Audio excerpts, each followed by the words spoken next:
Jazz only scheduled 4 preseason games, and they got a little extra tonight for free. They fall to the Spurs, but a lot to learn from preseason game number 2. We're doing it next on POSTCAST. David Locke along with Ron Boone with you here on POSTCAST tonight as the Utah Jazz fall to the San Antonio Spurs in overtime, 134-130, but lots of minutes played for guys, Ron. Taylor played 34.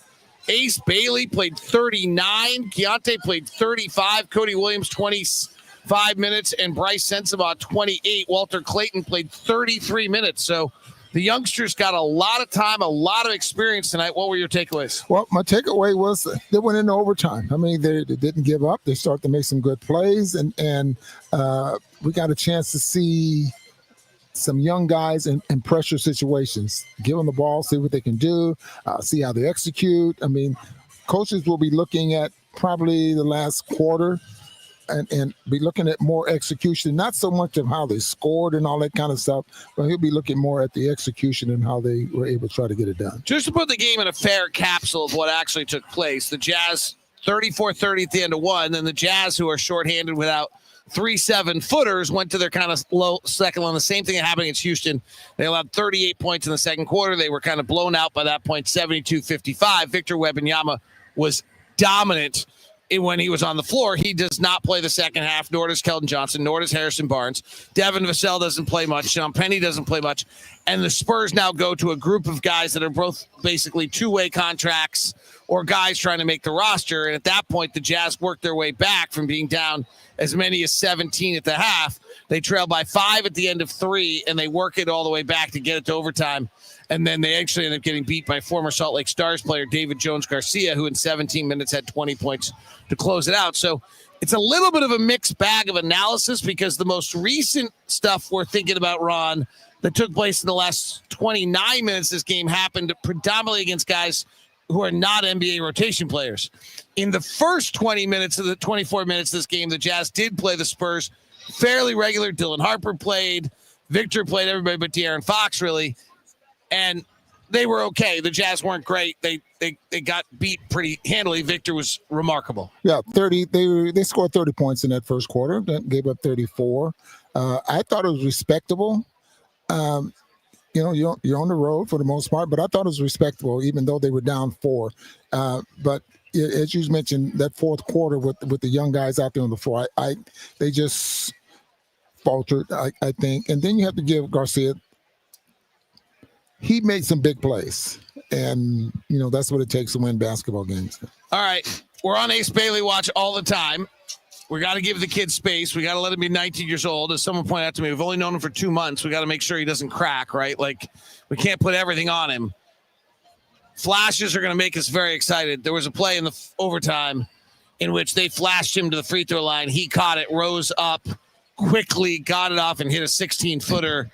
That there are just not a lot of guys that can make a play like that. We're so used to him so far here in the couple of ball games, that play they run from the left side of the floor where he has it going to his right and he elevates. This time it was coming from the left. And so that was impressive. But he really elevated, I thought, going to his left, got higher on that shot and got it off very quickly to score. And so you can see he can do it going both ways. So that was impressive. And why was it impressive? It was a pressure situation. He needed a basket, and he didn't, and he came up with one. The other one that jumps out on him tonight, 8 of 13 shooting, Ron. The whole concept with Ace Bailey was he was a ball hog, inefficient, going to be like, again, we're not seeing that at all. No, he's playing within the system, and believe me, we're not the only one that recognizes that. The coaches is having a long conversation with Jason Terry about Bailey, and he thinks he's going to be a player. I mean, he really was impressed with the way he played within the system and the percentage that he shot the basketball in the system really makes a big difference. And you learn a lot by trusting the offense or trusting your teammates and that type of thing. Walt Clayton got 33 minutes tonight. He got to play a lot. He played a lot against non-NBA guys, but he got to play and he got a rhythm to him. I think one of his biggest challenges is probably going to be if he's not playing 30 minutes a night, how he figures out how to play 16 minutes a night. That's a big, big adjustment for guys.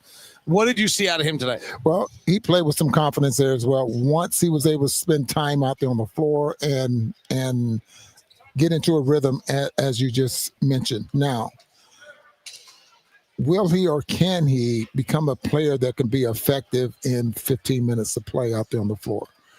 Because right now, that's what I see. If that's possible, but if you can make an impact in a short period of time out there on the floor, you can come up with some minutes during the game. You know, the one that jumped out to me about him the other was, I think it was in the first half, he found where his shot was a few times. His game is an off-the-bounce three-point shooting game, and he found that once or twice there in that game. And I thought that was really impressive, was the fact that he was able to find those looks, because that's really a little bit of what he's got to do, is he's got to find a way to find that shot and find that game. Yeah. He's young, and he'll find out where he can get shots, and for the most part, when he can get shots. So am I going to be one of those players that have to try to get shots early in the shot clock? Or can I get it done late in the shot clock? What about transition? Is that where my game is going to be on the forefront? I mean, it's two preseason games. These guys got a lot to learn, not only about the game, but about themselves too at this level. Extended watch of Taylor Hendricks. He was not as impactful. He didn't hit the opening threes and things like that. But you said in the pregame you want to see him play with the ball in his hands a few times.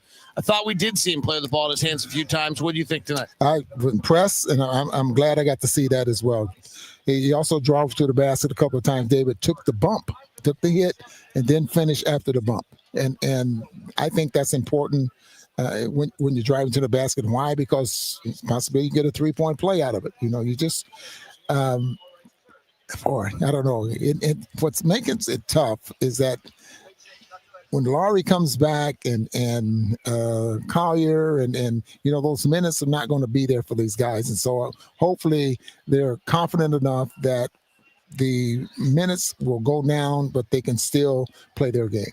Well, I mean, on the other level, I think Lowry could make the life a little easier for them, right? Because we're right now, I mean, this was really Key's show, right? Key really was in charge of everything, every second of every minute. I mean, he's got to be exhausted right now. Good point. And so if you have Lowry, hopefully you have somebody that makes it a little bit easier for you. It makes it a little easier for Ace, too. Like the primary defender is going to be on Lowry Markkanen. Ace Bailey's going to come off that pin down on not their best defender. Yeah, that's a very good point. And you mentioned Keyonte, 35 minutes.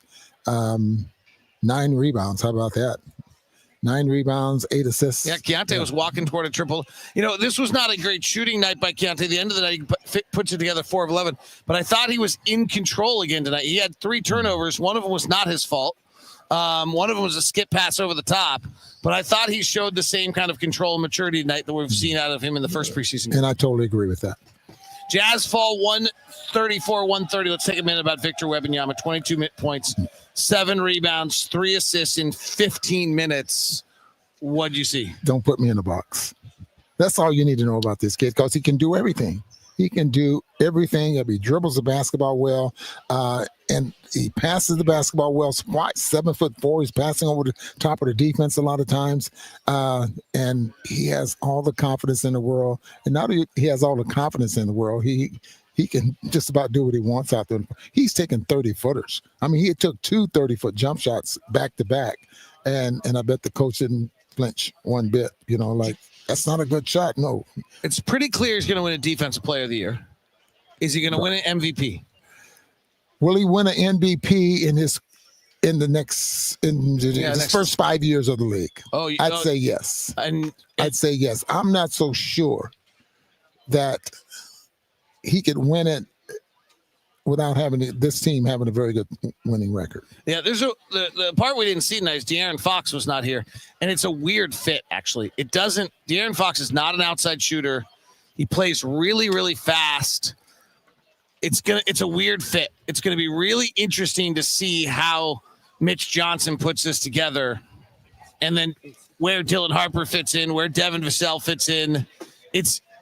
It's not a jigsaw puzzle that easily comes together right now, and it's going to be interesting to see. But we kind of saw it in Houston, too. Houston's got a lot of talent.